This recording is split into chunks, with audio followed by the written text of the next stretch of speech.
Bien, alors, après ces différentes vidéos par lesquelles nous avons voulu vous informer de notre démarche, et j'espère vous y convier aussi, nous avons maintenant à annoncer la suite. Une suite qui devait initialement correspondre à un événement qui était prévu, mais je vais garder à dessein ce terme de table ronde pour annoncer les différents épisodes qui vous sont proposés sous des formes diverses, des vidéos, de l'écrit, etc.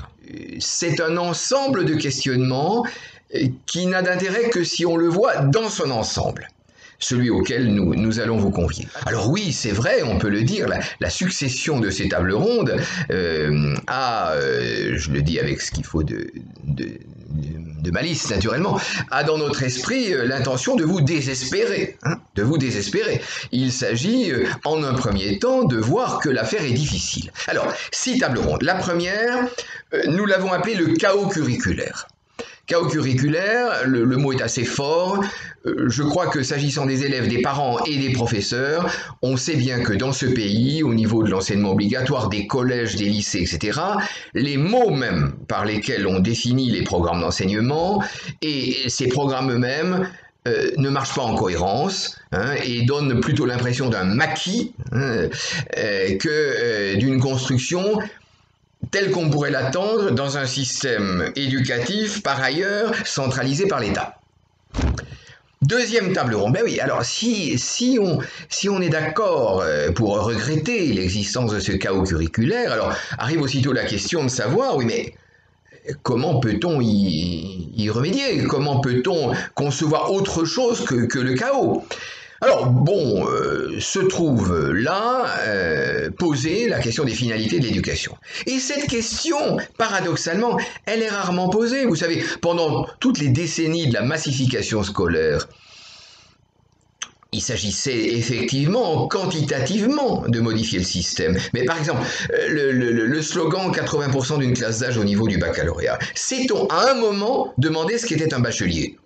Par exemple, jamais. Voilà, aujourd'hui, pour d'autres motifs, on ne se préoccupe pas des finalités, parce qu'on cherche l'efficacité, avec des bonnes pratiques qui seraient à généraliser, etc., etc. Mais pour mieux enseigner, mais mieux enseigner quoi, ça? La question reste toujours dans les limbes. Alors, il nous semble au contraire que ces questions sont tout à fait importantes. Ces finalités, à partir de quoi va-t-on les dégager? À partir de quoi? Qu'inscrira-t-on en haut de la page? La liberté de penser, la culture de la paix et du vivre ensemble, à l'échelle locale, à l'échelle planétaire, les compétences de vie, la connaissance de savoirs spécialisés ou professionnels, l'accès au beau, le repérage de l'élève dans les complexités du monde. Bon, voilà. Deuxième table ronde. La troisième table ronde, elle est dans la foulée de celle-ci, mais elle pose la question de savoir, au fond, qui a la tâche immense et la responsabilité colossale de définir les contenus d'enseignement. Au fond, de définir ce que la population d'un pays, en bonne partie, peut et doit avoir en tête. Alors, en France, on n'est pas au clair non plus là-dessus, puisque d'un côté, on va considérer assez facilement que l'État n'a pas à s'occuper, n'a pas à décider en matière de savoir, que tout ça c'est du domaine de la science, etc. Mais en même temps, les programmes d'enseignement, ce sont des décisions du pouvoir politique. Et du pouvoir politique exécutif, c'est-à-dire la partie du pouvoir, je dirais, qui est la plus éphémère.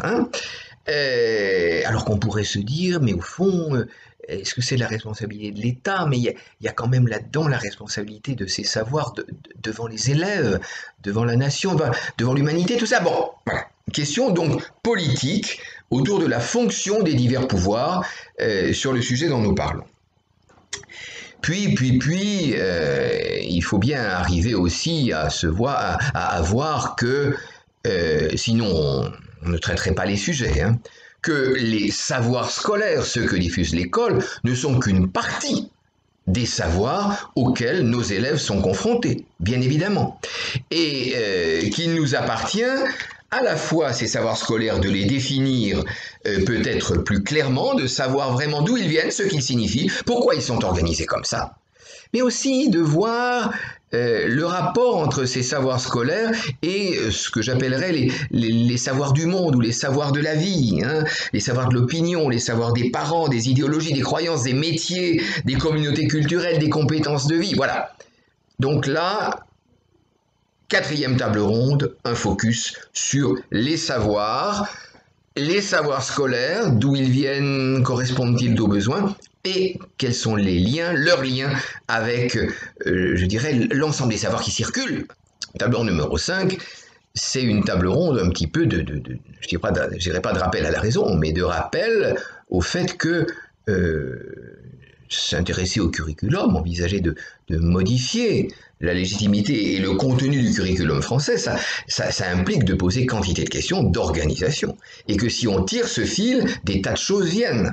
Alors, nous en faisons venir quelques-unes. Nous faisons venir, par exemple, la question du calendrier des apprentissages, hein, des semaines et des années de scolarité. Nous faisons aussi venir la question de l'évaluation des élèves. Hein. Il est bien certain que les meilleurs programmes du monde, s'ils s'accompagnent des modes d'évaluation des élèves, à la fois en classe, aux examens, lors des décisions d'orientation archaïques, hein, mieux vaut ne rien faire, mieux vaut ne rien faire. Et là, je crois que le système français des évaluations mérite d'être interrogé à fond. Et puis, dernier grand thème, qui est le thème de notre 6e table ronde, bien évidemment, la question du rapport présent et possible au futur entre le curriculum et les enseignants. Ces questions, elles sont tout à fait importantes. On voit à quel point, aujourd'hui déjà, on est loin d'avoir une pensée curriculaire unique des enseignants.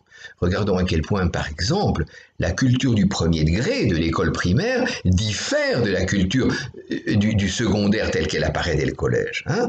Les attendus ne sont pas les mêmes, les visées ne sont pas les mêmes. Bon, du coup, les métiers ne sont pas les mêmes, les cultures des enseignants sont différentes. Mais si on prend par exemple, le cas de l'enseignement secondaire, on voit aussi hein, qu'il y a à réfléchir avec les corporations enseignantes, hein, sur ce que sont ces fameuses disciplines dans lesquelles, la plupart du temps, les professeurs retrouvent leur identité. Hein. Sont-elles des choses naturelles? Sont-elles des constructions de l'histoire? De quoi sont-elles faites? Bon, voilà, tout ça, ce sont des points sur lesquels aujourd'hui, les enseignants ont très peu été amenés à travailler hein, et qui nous semblent tout à fait importantes si on veut demander non pas à d'autres, mais à eux de repenser autre chose pour la suite. Voilà, si vous voulez, cet ensemble de questions regroupées de manière peut-être arbitraire et sans doute incomplète, dans les 6 tables rondes auxquelles nous vous convions maintenant et surtout dont nous espérons qu'elles retiendront suffisamment votre attention pour que vous ayez envie de vous manifester et de nous écrire, de commenter tous ces propos.